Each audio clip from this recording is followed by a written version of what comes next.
മത്തി എങ്ങനെ വേണേലും കറി വയ്ക്കാം. പക്ഷെ അതിലേക്ക് ഈ രഹസ്യ കൂട്ട് ചേർത്താൽ മത്തിക്കറി അടിപൊളിയാകും.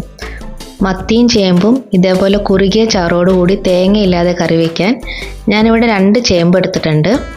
നാടൻ ചേമ്പാണേ, പറമ്പിൽ നിന്ന് പറിച്ചതാണ്. അതിനെ ഒന്ന് തൊലി കളഞ്ഞ് ഇതേപോലെ ചെറിയ കഷ്ണമായിട്ട് അരിഞ്ഞെടുക്കണം. അരിഞ്ഞ ചേമ്പ് അതിൻ്റെ ആ വഴുവഴുപ്പ് മാറാനൊന്ന് കഴുകി മാറ്റി വെച്ചിട്ടുണ്ട്. അതുകൂടാതെ 2 സവാള, ഒരു കഷ്ണം ഇഞ്ചി, ഒരു 6-7 അല്ലി വെളുത്തുള്ളി, 8-10 അല്ലി ചുവന്നുള്ളി എടുത്തിട്ടുണ്ട്. സവാള ഒന്ന് നീളത്തിൽ അരിഞ്ഞെടുക്കണം. തീരെ കനം കുറച്ച് അരിഞ്ഞാൽ മതി കേട്ടോ. ഈ കനം മതി സവാളയ്ക്ക്. അതുകൂടാതെ ചുവന്നുള്ളി ഒത്തിരി പൊടിയായിട്ട് അരിയേണ്ട, 2ആയിട്ട് പൊളന്നാൽ മതി. സവാള, ചേമ്പ്, ഇഞ്ചി, വെളുത്തുള്ളി, ചുവന്നുള്ളി ഇതെല്ലാം അരിഞ്ഞു വെച്ചിട്ടുണ്ട്. ഒരു ചട്ടി ചൂടാകുമ്പോൾ അതിലേക്ക് സവാള ഇട്ട് കൊടുക്കാം. സവാള ഒന്ന് ചൂടായതിന് ശേഷം മാത്രമേ ഞാൻ എണ്ണ ചേർത്ത് കൊടുക്കാറുള്ളൂ. സവാളയിലെ ജലാംശം പൊട്ടിത്തെറിക്കാതിരിക്കാനായിട്ടോ അങ്ങനെ ചെയ്തത്. ഉള്ളി ഒന്ന് ചെറുതായി മൂത്ത് വരുമ്പോൾ അതിനകത്തേക്ക് 2ആയി പൊളന്ന ചെറിയുള്ളി, ഇഞ്ചി, വെളുത്തുള്ളി ഇതെല്ലാം ചേർത്ത് കൊടുക്കാം.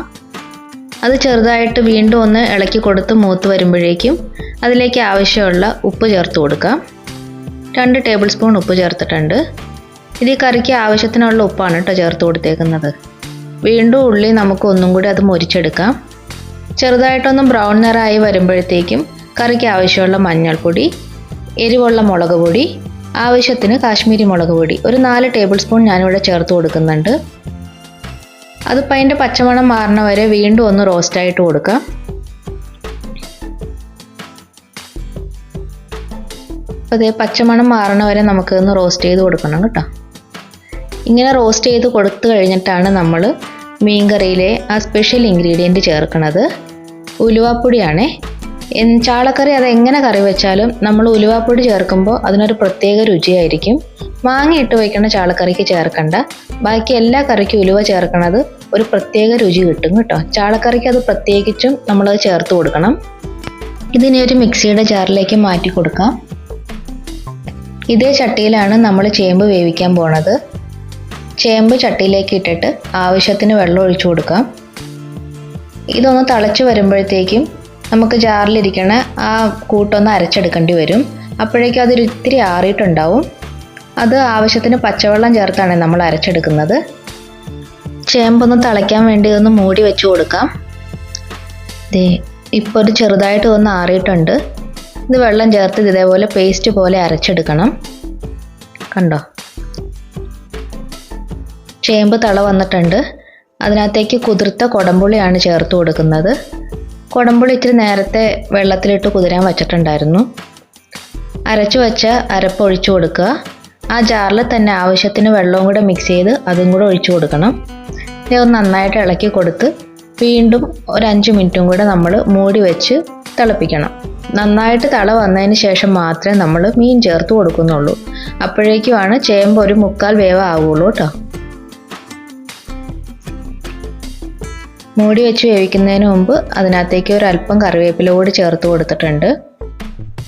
നന്നായിട്ട് തിളച്ച് വന്നിട്ടുണ്ട്. ചേമ്പ് ഈ സമയത്ത് ഒരു കഷ്ണം എടുത്ത് അത് എത്രത്തോളം വേവായെന്നൊന്ന് ചെക്ക് ചെയ്യാം. ആവശ്യത്തിന് വെന്തിട്ടുണ്ട്. ഒരു 1/4 വേവ് ആയിട്ടുണ്ട് കേട്ടോ.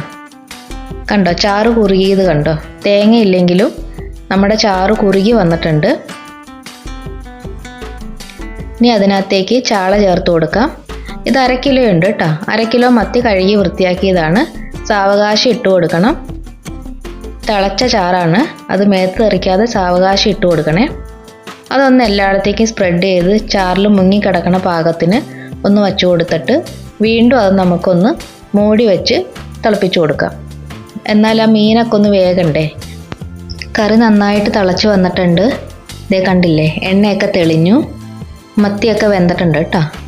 ഇനി സ്പൂണിട്ടൊന്നും ഇളക്കരുത്. ചട്ടി ഇതേപോലെ ഒന്ന് ചുറ്റിച്ചു കൊടുക്കാനേ പാടുള്ളൂ.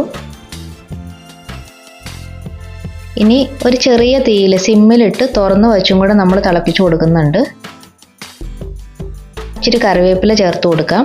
ഈ സമയത്ത് ഉപ്പ് വേണോ വേണ്ടയോ എന്നുള്ളത് ഈ സമയത്തൊന്ന് ചെക്ക് ചെയ്യണേ. മത്തിയും ചേമ്പും കറി ഇവിടെ റെഡി ആയിട്ടുണ്ട്.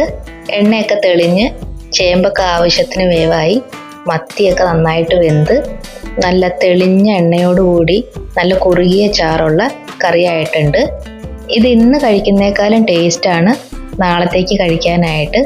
നാളത്തേക്കാവുമ്പോൾ കുടംപുളിയുടെ നല്ല പുളിയൊക്കെ ഇറങ്ങി നല്ല രുചിയാവും. എല്ലാവരും ട്രൈ ചെയ്ത് നോക്കണേ.